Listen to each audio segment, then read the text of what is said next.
Me llamo Vero, soy estudiante de Administración y Dirección de Empresas, donde, por cierto, nos estudia a Karl Marx, y pertenezco al área de Juventud de Izquierda Unida.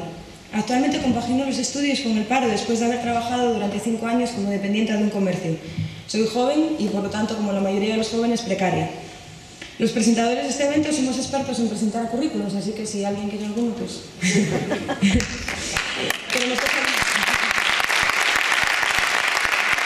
Tenemos que ser activos en la búsqueda de empleo.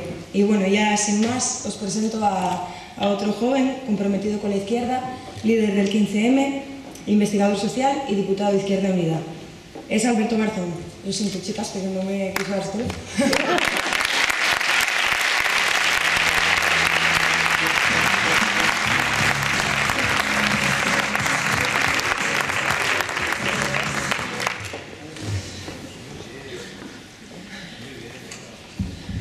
Buenas tardes. Nuestro lema llama a la rebeldía. ¿Y qué es la rebeldía? La rebeldía es ese sentimiento constructivo que nace cuando uno visualiza tanta injusticia. Y desgraciadamente estamos en un contexto de proliferación de injusticias. Y estamos en ese contexto porque estamos en una crisis de ámbito multidimensional. Es una crisis económica, pero no es solo económica. Es una crisis ecológica, política, de valores, es una crisis en todos los sentidos, es una crisis de todos los ámbitos. Y veréis, es una crisis especialmente grave. En términos económicos es la crisis más grave desde la Segunda Guerra Mundial, pero en términos democráticos es incluso peor que eso. Veréis, en nuestra actual Unión Europea, hoy en día existen gobiernos que no han sido elegidos democráticamente y eso es un ataque a la democracia y un ataque a los ciudadanos, pero más que eso, el problema es que los ciudadanos están normalizando esa situación porque se ha sustituido a esos gobiernos elegidos democráticamente por títeres llamados tecnócratas, pero que no son tecnócratas sino personas profundamente ideologizadas que tienen unos claros intereses políticos que ahora toman las decisiones de política económica y han sido sustituidos por esas personas y se les ha vendido a través de los medios de propaganda, se ha vendido como si fueran las personas que vienen a expiar los pecados que han cometido los políticos anteriores.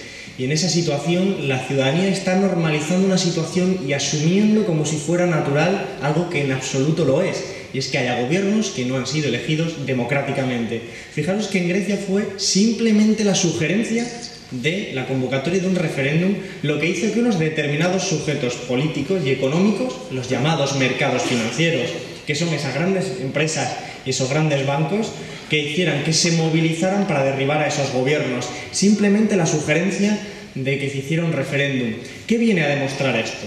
Viene a demostrar lo que ya decíamos antes de esta crisis, o por lo menos antes de esta crisis en sentido oficial, que nos dicen que comenzó en el 2007-2008, cuando realmente para muchos sectores de la población la crisis ya estaba vigente mucho antes, porque los inmigrantes ya estaban en crisis, las mujeres ya estaban en crisis y los jóvenes ya estábamos en crisis antes del año 2007.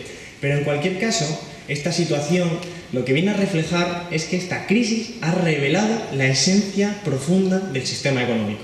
Ha revelado que esta democracia no existe tal y como nos la venden en los libros de texto o como la promueven en la televisión. Más al contrario, se revela como una farsa, como un elemento de marketing que viene a disfrazar una dictadura real que hay detrás, la dictadura del dinero.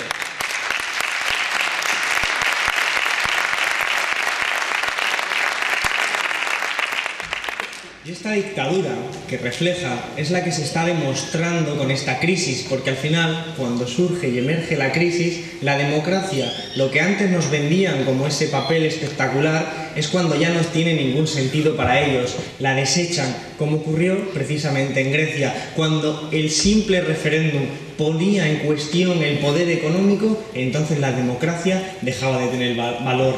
En este sentido, por lo tanto, esta visión de la democracia se presenta como un instrumento del poder económico que es desechado en la medida en que la democracia tiene aperturas que permiten poner en riesgo ese mismo poder económico. Pero fijaros, estamos ante una crisis profundamente ideológica, una crisis que la izquierda debe asumir que ha perdido, que estamos aquí porque hemos perdido la lucha ideológica, hasta el punto de que utilizamos sus conceptos, su lenguaje, sus modos de pensar los fenómenos sociales y económicos, y utilizamos también su agenda, hablamos de lo que ellos nos dicen que tenemos que hablar. Y eso es lo que hemos perdido, esa lucha ideológica.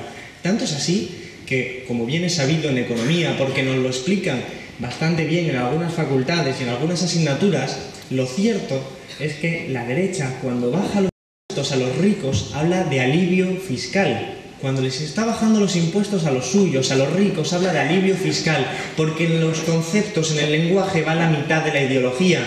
¿Y quién va a estar en contra de un alivio? Que es una palabra que suena bien. Evidentemente la ciudadanía, cuando escucha a alguien de izquierda decir yo estoy en contra del alivio fiscal, se posiciona interiormente, inconscientemente, contra la izquierda, porque la izquierda ha cometido antes el error de jugar a sus reglas de juego. Lo mismo ocurre con el concepto presión fiscal. Fijaros, es lo contrario. Subirle los impuestos a los ricos es presión fiscal, es algo que suena mal, igual que el gasto público, suena mal gasto y no inversión pública.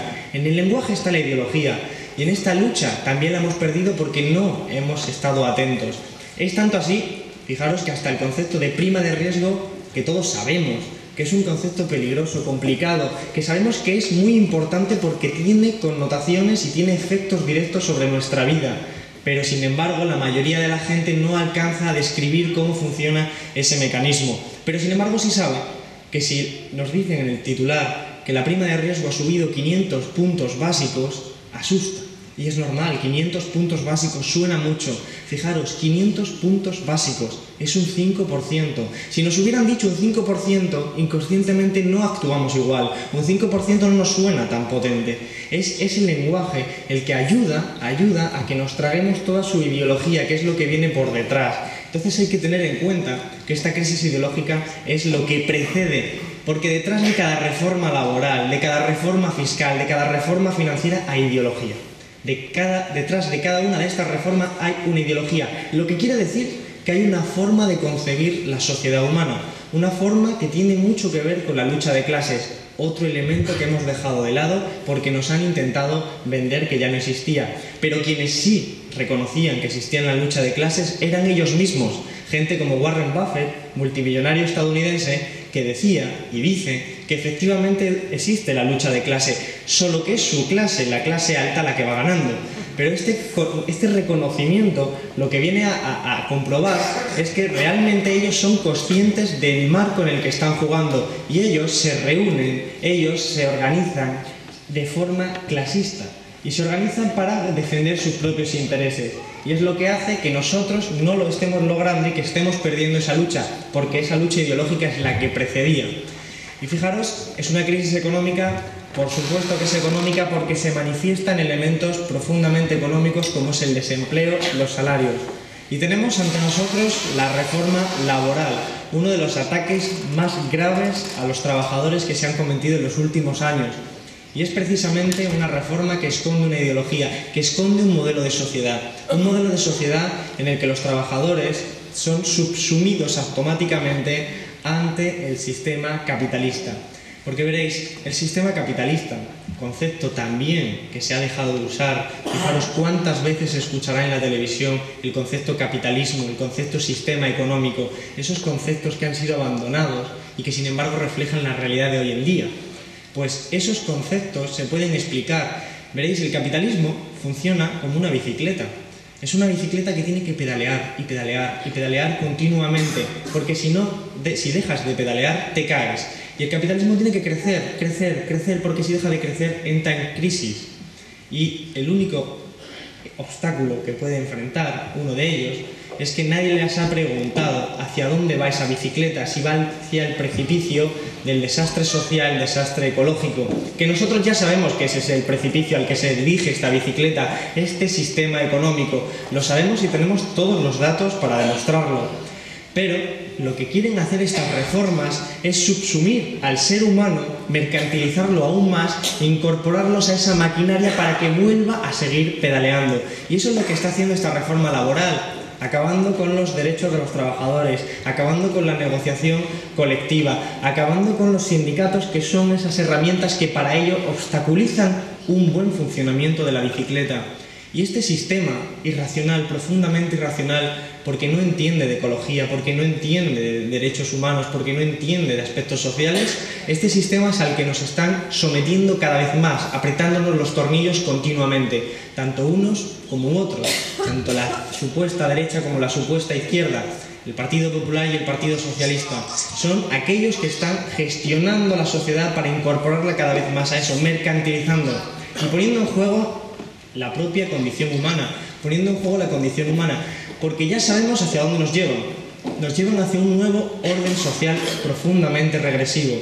Es un orden social donde una minoría va a tener derecho a acceder a los servicios fundamentales, sanidad, educación, mientras la mayoría vamos a estar completamente a merced de lo que podríamos llamar la dinámica de esa bicicleta, el designio de esos empresarios, de esas grandes empresas y esa gran banca.